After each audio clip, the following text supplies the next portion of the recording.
Hi pension subscribers and welcome back to the channel. For those of you who don't know me, my name is Dominic James Murray, CEO and founder here at Cameron James. Okay, so today we are going to be discussing SIPP for non-UK residents.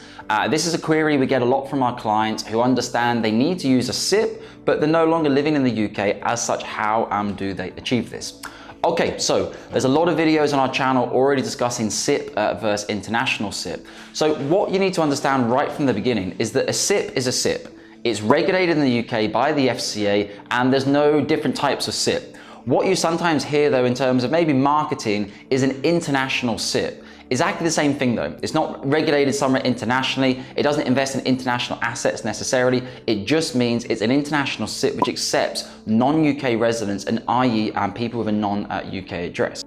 Okay, so the reason we discuss international SIPPs is because the majority of SIPP providers in the UK, the tier 1 SIPP providers, Fidelity, AJ Bells of the world, do not accept non-UK residents. Now, the reason for this is 99% of their target market is already on their doorstep. If they're going to start opening their doors to everybody in lots of other jurisdictions, it can become really complicated for them. So for example, reporting in the USA, FATCA reporting, other countries reporting, are they really set up for handling that type of reporting? No, they're not really. So the majority of SIPP providers do not accept non-UK residents, and that's where the international SIPP providers, many videos done before, iPensions, Novia, etc. come into play because they actually specialize in working with someone as a non-UK resident. Not only do they specialize in it, there's actually more benefits and features. So for example, inside a UK SIPP, again, 99% of people live in the UK. How many people in the UK want to invest in euros or US dollars? Not that many at all. Possibly a few people who are maybe thinking they might retire in America, but 99.9% of people in the UK want to invest their money in GBP because that's the currency of their retirement.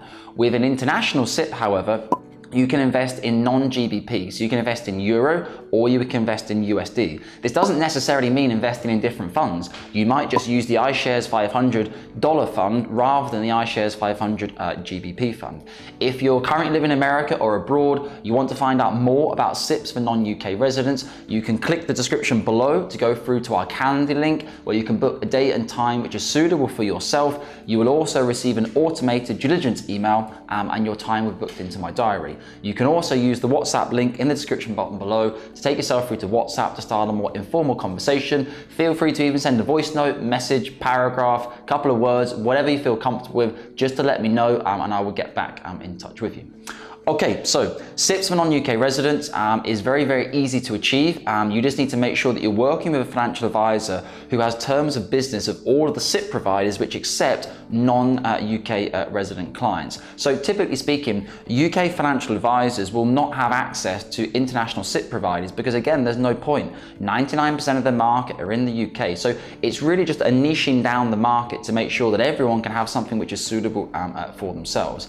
Other advantages of an international SIPP are the fact that you can actually apply for an NT Tax Code and no tax code to have on file when you make your withdrawals. So your first 25% of your SIPP will always be paid to you gross, free of tax in the United Kingdom. The remaining 75% will normally be taxed automatically at your marginal tax rate in the United Kingdom, which if you're not there can sometimes be an emergency rate of tax, which means you then have to claim the money back from HMRC at the next April time, which is a massive pain and could cost you 5, 10, 15, 20 hours worth of administration.